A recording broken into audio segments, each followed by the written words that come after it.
Quero convidar você a abrir comigo a sua Bíblia no livro de Mateus, capítulo 26, versículo 17. Mateus, capítulo 26, versículo 17. Essa manhã tão especial que o Senhor preparou para nós. Amém? Glória a Deus. Mateus, capítulo 26, versículo 17. Nós vamos ler até o versículo 19. No primeiro dia da festa dos pães asmos, vieram os discípulos a Jesus e lhe perguntaram: onde queres que te façamos os preparativos para comeres a Páscoa? E ele lhes respondeu: ide à cidade ter com certo homem, e dize-lhe: o mestre manda dizer, o meu tempo está próximo. Em tua casa celebrarei a Páscoa com os meus discípulos. E eles fizeram como Jesus lhes ordenara e prepararam a Páscoa. Amém? Glória a Deus. Você quer que o Senhor fale com você nessa manhã? Então vamos pedir isso para Ele. Feche seus olhos e peça para o Espírito Santo falar ao seu coração. Você veio aqui para ouvir o Senhor, amém? Pai, nós estamos nessa casa com o coração tão gratos, agradecidos, Deus, porque nós somos livres, porque o Senhor nos alcançou, porque o Teu amor nos alcançou, porque o amor nos amou. Nós queremos derramar o nosso coração diante de Ti, declarando a nossa dependência total, absoluta e restrita do Teu Espírito Santo. Eu quero te pedir que o Senhor fale conosco nessa manhã de uma maneira especial, talvez como nunca ouvimos a Tua voz antes. Quero te pedir que nós possamos ouvir nessa manhã. Espírito Santo, vai aonde a minha voz não consegue chegar, falo que as minhas palavras não conseguem dizer, mas que desde a pessoa que tem mais conhecimento até aquela que ainda não conhece muito da fé, desde o de mais tenra idade até o de mais idade, que todos nós possamos receber uma porção que só o Senhor pode dar. Nós declaramos essa dependência, Pai. Nós te convidamos, dirige o nosso coração. Na autoridade que há no nome de Jesus, eu repreendo toda astúcia do inferno e eu declaro que a nossa mente e o nosso coração estão prontos para receber o que o Senhor tem para nós nessa manhã. Você crê comigo? Você pode dizer amém? Glória a Deus. Queridos, nós sabemos que Jesus, Ele veio a essa terra com um objetivo de cumprir a lei, mas não apenas cumprir uma lei no sentido legal, não apenas para cumprir uma lei qualquer, não. Jesus, Ele veio a essa terra para ser, para o cumprimento total e absoluto de toda a lei. E uma das coisas interessantes é que Jesus, Ele celebra a Páscoa. Ele recrimina os judeus, os fariseus de modo geral, até os saduceus por diversas coisas. Mas há algo que Jesus faz, Ele também celebra a Páscoa. E se Jesus celebra a Páscoa, é porque Deus, Ele deixou a Páscoa para um memorial. Mas nós sabemos que a primeira Páscoa que nós temos nas Escrituras, ela não é como a Páscoa comercial que nós conhecemos hoje, né? Nós sabemos que a primeira Páscoa, ela acontece lá quando Moisés vai tirar o povo do Egito, e foi Deus quem deu a direção para que essa Páscoa fosse celebrada. Aliás, foi o Senhor quem deu o nome Páscoa. Né? Não foi algo criado pelos homens, não foi uma tradução de uma palavra, não, Deus deu esse nome. E essa Páscoa, ela precisava ser celebrada com a morte de um cordeiro. A morte de um cordeiro que então passaria o sangue sobre os umbrais das portas. E nós sabemos que eles tinham que comer esse cordeiro assado, eles tinham que comer com ervas amargas, com pães sem fermento, eles tinham que comer em pé, com um cajado na mão, com as sandálias nos pés, como prontos para sair daquela terra. Essa era a primeira Páscoa. E o objetivo, então, dessa primeira Páscoa, na verdade, nós temos 3 objetivos principais, mas a tradução dessa palavra, como você já deve ter ouvido, é passar por cima. Né? O Senhor estava dando ali um ato cerimonial espiritual, que as pessoas que celebrassem aquela Páscoa, celebrassem aquela aliança, faria com que o anjo da morte que viria naquela noite, ao olhar que o sangue já havia sido derramado, ele passasse por cima. E então nós temos 3 objetivos principais aí nessa primeira Páscoa. E o primeiro deles é que Deus estava trazendo um julgamento sobre os egípcios. Eles haviam derramado muito sangue, e então o endurecimento do seu coração, apesar de todas as 9 pragas já terem vindo, e nós sabemos que Deus, Ele vem para julgar os egípcios, e então os primogênitos seriam mortos. E aí esse é um dos objetivos. O segundo objetivo era informar que o sangue, né, aonde havia então aquele sangue nos umbrais, era para informar, aqui o sangue já foi derramado. E como o sangue já havia sido derramado, demonstrava que aquela casa tinha uma aliança com o Senhor. E aí quando então o anjo da morte vinha, entenda algo, a praga era sobre todo o Egito, não era apenas sobre os egípcios, era sobre todo o Egito. Seria poupado aqueles que tivessem uma aliança com o Senhor. E então Deus dá uma direção do que eles deveriam fazer para que a sua casa não fosse assolada. Entenda isso. Do mesmo jeito que hoje nós estamos no mundo, e as coisas que acontecem no mundo são para todos. Mas acontece que aqueles que têm uma aliança com o Cordeiro, eles celebram essa Páscoa. O anjo da morte passa por cima. E o terceiro objetivo é que o povo de Israel estava sendo liberto de anos de escravidão. E a partir de agora, eles seriam um povo liberto pela mão forte do Senhor, para viver e poder adorar ao Senhor com liberdade. Agora, entenda uma coisa que estava acontecendo ali. Um novo ciclo se iniciaria. Se até aquele momento aquele povo vivia como escravo, a partir de agora eles seriam livres. E você sabe que quando uma pessoa fica muito tempo vivendo como escravo, ela desaprende a viver de outra forma. Ela só sabe viver como escravo. E por isso Deus, ele diz, esse será o primeiro dos meses, esse será o principal dos meses. A partir de agora eu vou mudar tantas coisas na vida de vocês, que esse mês vai ser o primeiro, até o calendário de vocês eu vou mudar. Mas o que nós sabemos, na verdade, é que essa Páscoa estava apontando para algo infinitamente maior, que aconteceria nessa terra, muitos anos depois, que foi a morte de Jesus na cruz. Aonde o Cordeiro seria morto, morreria a nossa morte, teria o julgamento sobre Satanás como nosso opressor, do mesmo jeito que aconteceu naquela Páscoa. E também iria inaugurar um novo tempo, um novo ciclo na vida daquelas pessoas que entendessem o sacrifício de Jesus. Ou seja, do mesmo jeito que aquele povo vivia como escravo, mas a partir daquele momento eles seriam livres. Do mesmo jeito, quando nós entendemos aquilo que Jesus Cristo fez na cruz do Calvário, nós recebemos a libertação da nossa escravidão. E aqui, gente, algo muito interessante, porque falar para alguém que essa pessoa é escrava, vem à nossa memória, você sabe que nós temos muito disso, né? Das nossas construções mentais. Quando você pensa em um escravo, provavelmente você pensa daqueles filmes, aquelas novelas, aquela pessoa que tem aquela amarra no pé, que está sem camisa, né? E etc e tal. Mas a grande verdade é que não necessariamente, e aí você pode falar assim, mas eu não sou escravo. Era isso que os judeus diziam para Jesus, mas eu não sou escravo, eu não fui escravo. Agora, o que é um escravo, gente? Escravo é alguém que não tem domínio sobre a sua vontade. Repete aí comigo, para você guardar no seu coração. Diga comigo, escravo é alguém que não tem domínio sobre a sua própria vontade.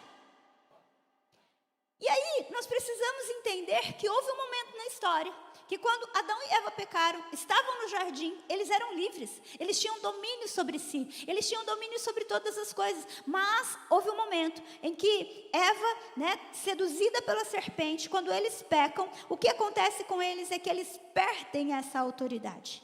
E se antes eles eram livres para definir todas as coisas, se eles eram livres para ter uma vida com Deus, a partir de agora, então, eles se tornam reféns, eles se tornam, a autoridade que eles tinham é passada para Satanás, é passada para as trevas, e a partir desse momento, todos os nascidos de Adão, todo mundo aqui é nascido de Adão, amém?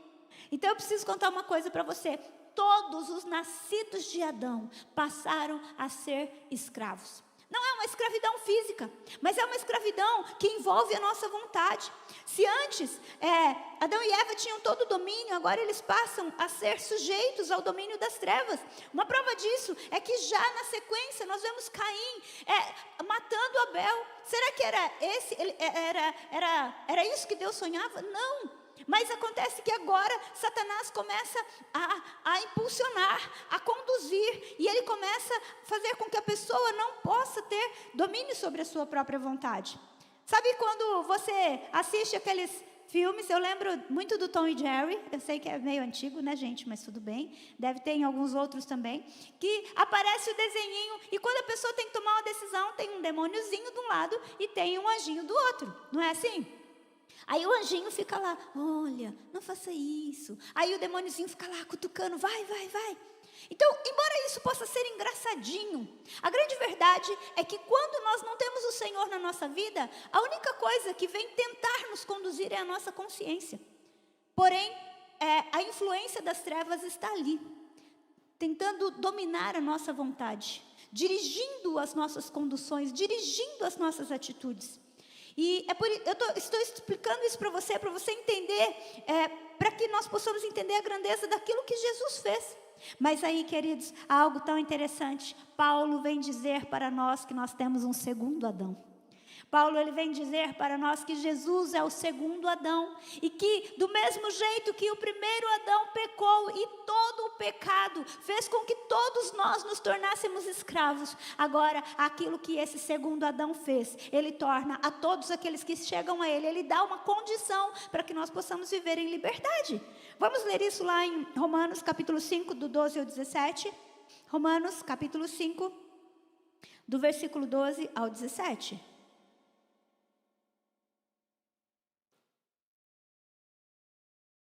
Olha que coisa mais linda o que o Senhor fez por nós. Portanto, assim como por um só homem entrou o pecado no mundo, e pelo pecado a morte, assim também a morte passou a todos os homens, porque todos pecaram. Você entende? O pecado, Adão, ele recebeu isso, ele aceita essa sedução das trevas, e a partir de então, é como se fosse uma doença, né? Que a partir de agora todos os seus filhos teriam. E a partir de Adão, então, todos pecaram. Porque até ao regime da lei havia pecado no mundo, mas o pecado não é levado em conta quanto não a lei. Entretanto, reinou a morte desde Adão até Moisés, mesmo sobre aqueles que não pecaram, à semelhança da transgressão de Adão, o qual prefigurava aquele que havia de vir.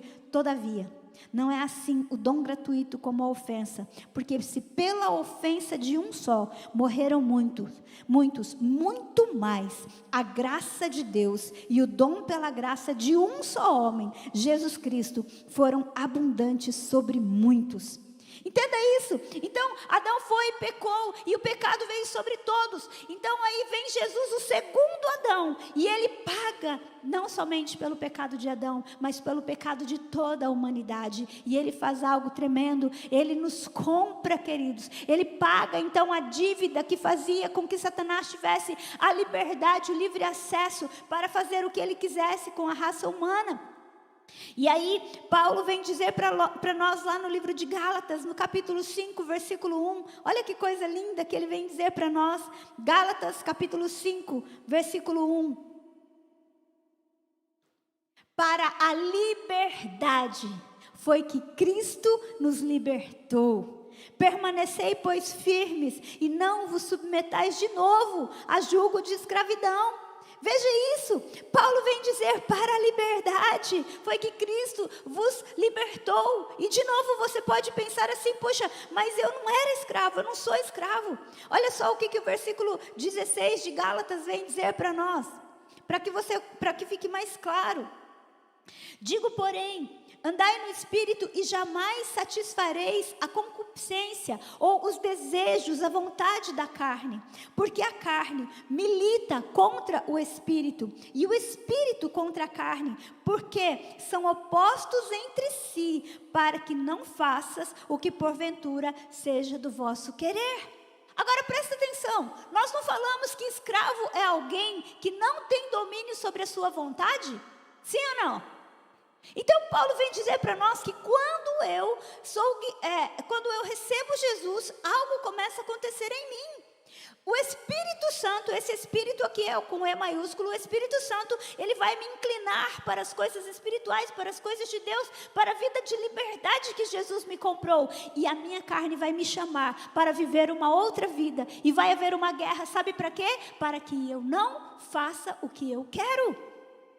Então, embora nós sejamos livres, e nesse mesmo capítulo aqui nós vimos Paulo falando assim, foi para a liberdade que vocês foram conquistados. Ele vem dizer assim, mas mesmo assim, apesar de vocês terem sido comprados para viverem em liberdade, há uma guerra entre vocês. Há uma guerra dentro de vocês. E aí, queridos, ele vem dizer para nós que se nós formos guiados pelo Espírito, nós não vamos estar mais sobre um domínio de uma lei que não faz nada. Agora, o versículo 19, ele vem dizer para nós, ora, as obras da carne são conhecidas, e são prostituição, impureza, lascívia, idolatria, feitiçarias, inimizades, porfias, ciúmes, iras, discórdias, dissensões, facções, invejas, bebedices, glutonarias e coisas semelhantes a estas, a respeito das quais eu vos declaro, como já outrora vos preveni, que não herdarão o reino de Deus os que tais coisas praticam. O que Paulo está dizendo aqui então? Olha, deixa eu dizer algo para vocês. A carne vai te levar para te manter na escravidão. E essa escravidão não é a semelhança dos filminhos que você viu lá de uma pessoa com uma roupa de escravo apanhando e com uma bola no pé. Não, o que vai te escravizar são as obras da carne. É uma vida de prostituição, é uma vida de ira, é uma vida de contenda, é uma vida de idolatria, é uma vida de bebedice, é uma vida de glutonaria. Isso escraviza. Por que escraviza? Sabe que quando eu me converti, e isso já fazem muitos anos, a primeira coisa que eu aprendi, uma coisa que me marcou profundamente, é que naquela época as pessoas diziam assim, tinha uma fala, né? Então você não bebe porque você é crente? Você não faz isso porque você é crente? Então você não pode fazer isso porque você é um cristão? E aí eu aprendi algo. Eu não faço, não é porque eu não posso.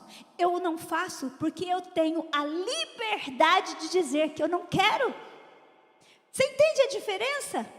Querido, uma pessoa que é presa em um vício, ela não pode dizer que ela não quer, porque ela é escrava daquele vício, ela é escrava daquela situação. Vai dizer para mim que viver uma vida de prostituição é uma vida de liberdade? Não é. Por que não é? Porque a pessoa não decide a hora que ela quer, ela acha que decide. Quando você conversa com um alcoólatra, ele nunca assume que ele é um alcoólatra, porque o dia que ele assumir que ele é um alcoólatra, ele vai procurar ajuda. Mas ele vai viver uma vida de escravidão que vai trazer consequências físicas. Ele pode ter uma cirrose, ele pode ter problemas de saúde, ele vai ter problemas emocionais. Muitas vezes a sua família está indo junto. Aliás, deixa eu dizer uma coisa para você. O álcool é a droga que mais destrói famílias, é uma das drogas que mais destrói família. Uma droga lícita, mas que mais destrói famílias. Outro dia eu vi um vídeo, você deve ter visto também, o Ratinho perguntou para o pastor Cláudio Duarte, né? Se um cristão deveria beber ou não. E aí ele perguntou assim para ele, quanto você acha que um cirurgião, que vai fazer uma cirurgia na sua família, deveria ingerir de álcool? E ele falou, nada. Ele falou, quanto você acha que um piloto que vai te levar de avião para um lugar ou outro, quanto de uísque você acha que ele deveria beber? Ele falou, nada. Ele falou, então por quê? Que se uma pessoa não deve fazer parte disso na sua vida em momentos importantes para você, por que um cristão deveria beber? Sabe, queridos, nós gostamos de achar que nós somos livres para termos atitudes que são de escravos. Essa semana nós estávamos vendo uma reportagem tão triste de algumas mulheres que viveram como escravas durante anos. E sabe como elas viviam como escravas? Elas eram adotadas na infância, como se fosse membro da família. E elas ficavam então dentro dessas famílias trabalhando como empregadas domésticas. Só que elas não recebiam nada, porque elas eram membro da família. Você entende? Então, quando era conveniente, elas eram membro da família. Mas quando só que elas nunca podiam sair de casa. Elas só tinham o dever de membro da família, mas elas não tinham os direitos. Não se casaram, não construíram renda, não construíram família, não construíram nada, porque na verdade eram escravas. Mas elas acreditaram durante muitos anos que elas não eram. Sabe que é assim que o diabo trabalha?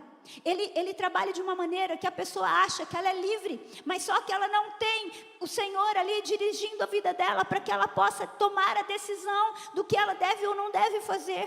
Isso é ser escravo.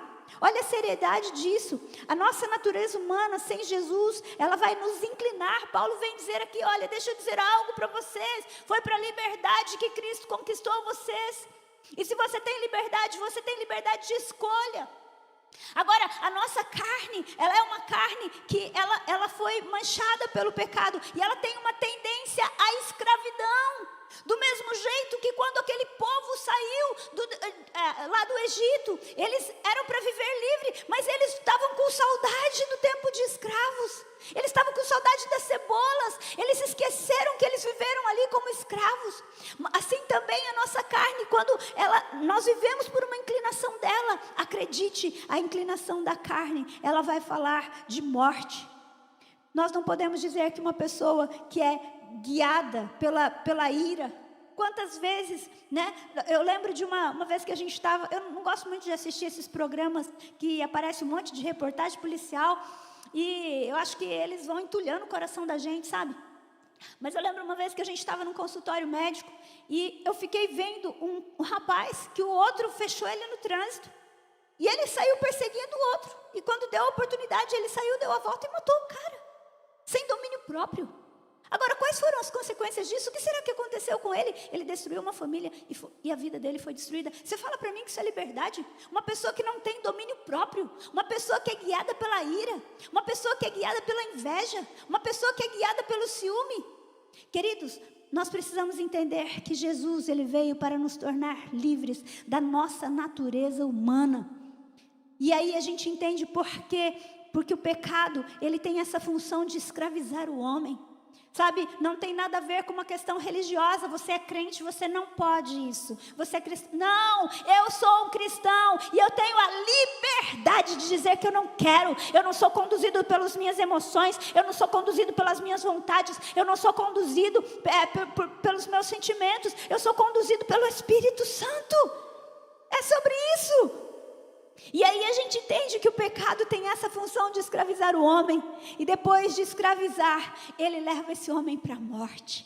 Querido, nós precisamos entender que é por isso que Deus odeia o pecado. Deus não odeia o pecado porque ele é cheio de dedos, não. Deus odeia o pecado porque o pecado o pecado nos separa de Deus, o pecado nos mata. O pecado rouba a vida que Jesus trouxe para nós. Nós não podemos flertar com o pecado, nós não podemos flertar com o mundo, porque é isso que o diabo faz. Ele quer que as pessoas comecem a flertar com o pecado e elas achem que elas têm uma vida de liberdade. Mas sabe por que nós estamos aqui nessa manhã? Porque Jesus Cristo, ele pagou o preço para que eu e você possamos ser livres disso. Eu e você não somos refém das nossas emoções. Eu e você não somos reféns dos nossos sentimentos. Eu e você não somos reféns de nós mesmos. Nós somos livres. Você entende a dimensão disso? Uma liberdade que tem a ver com o Senhor libertar a nossa alma. Gálatas 5,17 diz que se nós andarmos no Espírito, nós vamos então ser livres. Nós não vamos cair nessas armadilhas das trevas. Agora, aí a gente começa a entender o ponto principal da vida. Paulo vem dizer para nós no versículo 21, as pessoas que praticam essas coisas também não herdarão o reino dos céus. Tem gente que acha que tem dois momentos na vida. Um momento para ele fazer tudo que ele quer. Depois tem um momento para ele se consertar com Deus, para Deus vir buscá-lo. Mas eu preciso dizer algo para você. Na verdade, tudo que você só vai viver na eternidade. Preste atenção nisso. A réplica daquilo que você faz cada dia que você vive aqui na terra. Se você vive o seu dia de hoje inclinado para as coisas da carne, qual é a sua herança? E por isso Paulo vem dizer, as pessoas que praticam essas coisas, como eu já vos preveni, não herdarão o reino dos céus. Está lá no versículo 21. Você entende a gravidade? É por isso que o Senhor, ele está o tempo todo nos chamando para nos inclinarmos para as coisas espirituais. Porque quando eu me inclino para as coisas espirituais, eu não fico namorando essas coisas que vão fazer mal para mim e vão me levar para a morte. Por isso Jesus vem nos libertar e curar os nossos olhos, para que possamos ver as coisas espirituais. Enquanto não temos Jesus na nossa vida, nós não temos opção de escolha. Enquanto nós não temos Jesus na nossa vida, nós não temos noção das coisas espirituais. Mas a partir do momento que nós nos encontramos com o nosso Salvador e Libertador, nós descobrimos: agora eu sou livre. Agora eu sou livre, eu não preciso mais disso. Eu não preciso mais desse copo de cerveja. Eu não preciso mais disso. Eu não preciso mais ficar enchendo meu coração, entulhando meu coração com essas coisas de prostituição. Agora eu sou livre, eu não sou mais dominado pelas minhas emoções, eu não saio no braço com todo mundo. Agora eu sou livre, eu sou guiado pelo Espírito Santo de Deus. Sabe que uma das coisas que fazia com que alguém fosse escravo do outro era a dívida.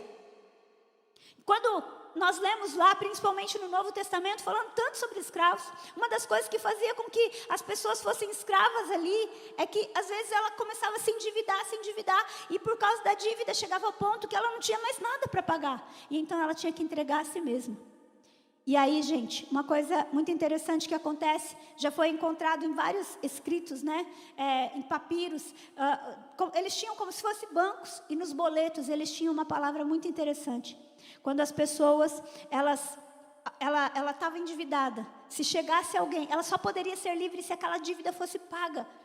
E então, aquela pessoa, ela ia, né, olha, vamos lá, eu vou pagar a sua dívida.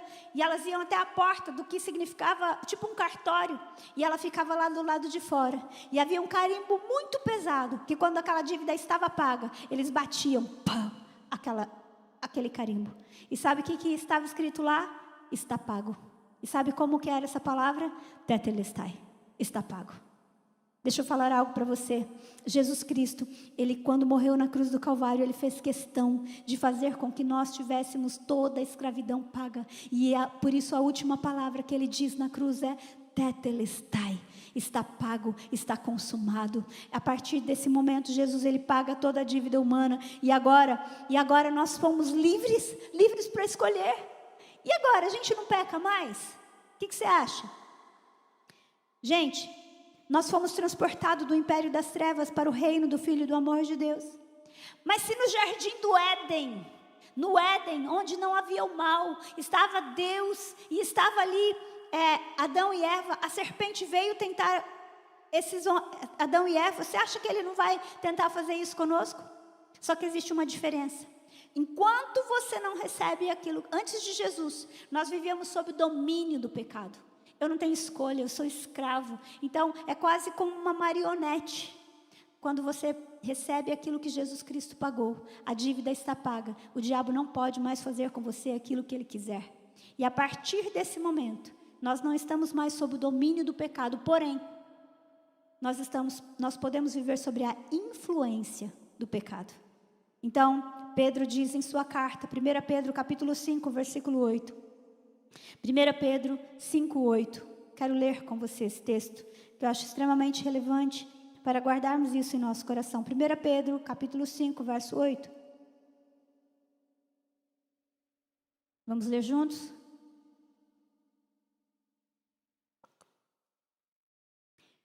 Sede sensatos, na minha versão diz, sede sóbrios e vigiai. O diabo, vosso adversário, anda em derredor, como um leão que ruge, procurando alguém para devorar. Sede sóbrios. Se a gente fosse falar numa outra versão, é tipo assim, ó, gente, fica esperto. Não sejam distraídos, não sejam embriagados pelo orgulho, não sejam embriagados pela cegueira, não sejam embriagados pelo amor ao mundo. Estejam vigilantes. Sabe por quê?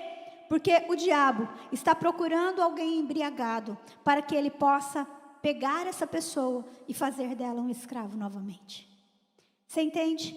Então, Pedro vem dizer isso para nós. Nós precisamos entender que se nós estivermos vigilantes, nós não vamos mais viver como escravos, mas nós vamos viver a liberdade que o Senhor conquistou para nós. É Páscoa, o maior ato de amor do Pai. para que eu e você pudéssemos viver em liberdade. Agora Ele nos libertou, nós precisamos viver essa liberdade, nós precisamos viver isso. Queridos, se nós entendermos isso, nós vamos ser cada dia mais apaixonados por Jesus. Nós vamos, como Paulo diz lá aos Colossenses, nós vamos pensar nas coisas que são de cima, não nas que são da terra. Nós vamos encher o nosso coração com as coisas do céu. E nós vamos andar nessa liberdade, nada vai nos escravizar mais. Liberdade é isso, é a gente poder dizer, a gente poder desfrutar e falar, não, eu não quero, eu não sou obrigado. Eu posso agora viver a liberdade que Jesus me conquistou. É Páscoa, gente. É tempo de nós lembrarmos que é o primeiro momento da nossa vida. É tempo de lembrar que o Senhor inaugurou algo, que o sangue já foi derramado, que agora o anjo da morte, que agora as trevas tem que passar por cima, porque na minha vida já está pago. Na minha vida já foi feito. Agora eu não sou refém de sentimentos, de emoções e do agir das trevas. E eu escolho viver uma vida que se aproxima de Deus. Sabe que eu gosto muito de uma historinha. Se você já me ouviu contando essa historinha, me perdoe. Mas essa historinha, ela diz que um rei estava precisando de um cocheiro. Alguém que conduzisse a sua carruagem. E a pergunta era para as pessoas. Veio o primeiro candidato e ele falou, eu preciso contratar um cocheiro. Você conduz bem uma carruagem? E ele falava, eu conduzo muito bem. E ele falava assim, se nós estivermos à beira de um precipício e o seu rei estiver dentro da carruagem, qual a distância que você consegue passar desse precipício e o seu rei estará seguro? E o primeiro falou assim, eu creio que 1 metro. Ele falou, 1 metro? Você passa a 1 metro e a carruagem vai estar segura? Eu vou estar seguro? Sim. Aí vem o segundo candidato, o rei faz a mesma pergunta. Ele fala para ele, você vai me conduzir. Qual que é a distância que você vai conduzir de um precipício e essa carruagem e eu vou estar seguro? E o segundo diz assim, 50 centímetros. E ele fala, 50 centímetros? Puxa, você é bom. Aí vem o terceiro, e o terceiro, ele faz a mesma pergunta. Nós vamos passar por um precipício e eu vou estar dentro da carruagem. Qual a distância que você vai passar da carruagem que eu vou estar seguro? E sabe qual é a resposta dele? A resposta dele é a seguinte, sabendo que o meu rei está dentro da carruagem, eu vou passar o mais longe possível. Esse tem que ser o nosso relacionamento com o pecado. Algo que nos escravizava antes, que o nosso maior amor, o Deus das nossas vidas morreu para que nós fôssemos livres. Eu não tenho que ser o mais próximo. Eu sei até onde eu posso ir, eu sei o meu limite. Sabendo que o meu rei habita dentro de mim, eu vou andar nessa liberdade que ele me conquistou. Eu vou andar o mais perto dele. Eu vou andar o mais longe possível daquilo que me rouba da presença de Deus. Eu vou andar o mais longe possível daquilo que um dia me escravizou. Sabe de uma coisa? Tudo aquilo que a palavra de Deus diz é verdade. Jesus Cristo fez questão de não apenas celebrar a Páscoa, mas ser a nossa Páscoa, ser aquele que nos liberta, ser aquele que nos leva para viver um novo nível de vida, um novo nível de fé. Mas eu posso dizer uma coisa para você? Não acabou, ele vai voltar. Não acabou, ele vai voltar, querido. E ele vai voltar para buscar aqueles que entenderam que são livres e querem viver essa vida inclinados pelo Espírito e andar nessa liberdade. Ele vai voltar. Sabe que quando nós lemos a palavra de Deus, algo que sempre me chamou a atenção, até ontem o Marcos citou isso também, que João, quando ele vai falar, no momento em que Pedro chega dentro da tumba vazia de Jesus, a Bíblia diz que lá dentro havia um lenço dobrado. E isso tem a ver com uma tradição judaica, né? Que os meninos já aprendiam isso cedo, quando eles iam servir os seus senhores. Quando o seu senhor terminava uma refeição, e ele enrolava o lenço, e ele deixava esse lenço enrolado. E então ele sabia que ele podia limpar, porque o seu senhor já havia terminado. Mas quando ele deixava o lenço dobrado, aquela criança que ele ama, ele sabia, ele vai voltar. Jesus fez questão de deixar o seu lenço dobrado, para dizer, eu não terminei, eu vou voltar. E eu vou voltar para buscar aqueles que são livres, aqueles que entenderam a dimensão daquilo para o qual foram comprados. Meu irmão, nessa manhã, se você e eu entendermos de onde nós fomos tirados, se eu e você entendermos que agora nós temos olhos espirituais para ver aquilo que antes nós não podíamos ver, nós não servimos um Deus qualquer, não é um relacionamento religioso, é para você ir para a sua casa e ser livre na sua casa, é para você ir para o seu trabalho e ser livre no seu trabalho, é você andar na liberdade que Jesus Cristo te conquistou. É Páscoa, é tempo da gente celebrar essa morte que nos traz vida, essa morte que nos traz liberdade, essa morte que nos leva para outro nível. Mas não é para a gente celebrar só hoje, é para a gente trazer à memória isso hoje, que é para a gente se lembrar que Ele ainda vai voltar e Ele vem para buscar aqueles que entenderam que são livres e escolheram viver essa vida na liberdade para a qual foram comprados. Eu tenho uma boa notícia para você. Os céus pagaram um preço altíssimo. Jesus pagou um preço altíssimo para que eu e você pudéssemos ter um outro estilo de vida. Agora o diabo não pode mais nos oprimir ali e falar, você tem que fazer. Não, agora eu sou livre. Agora eu sou livre. Agora eu sou livre, agora você é livre, querido, você é livre. E a partir do momento que Jesus, Ele é o nosso Senhor, o nosso libertador, nós podemos andar nessa liberdade, um novo estilo de vida que o Senhor tem para nós. Não é algo cerimonial apenas, não é algo religioso, é mais do que isso, é infinitamente maior do que isso. Isso tem a ver com o nosso futuro, nosso dia a dia aqui nessa terra, nosso presente. Isso tem a ver com o nosso futuro nessa terra. Isso tem a ver com o nosso futuro no céu.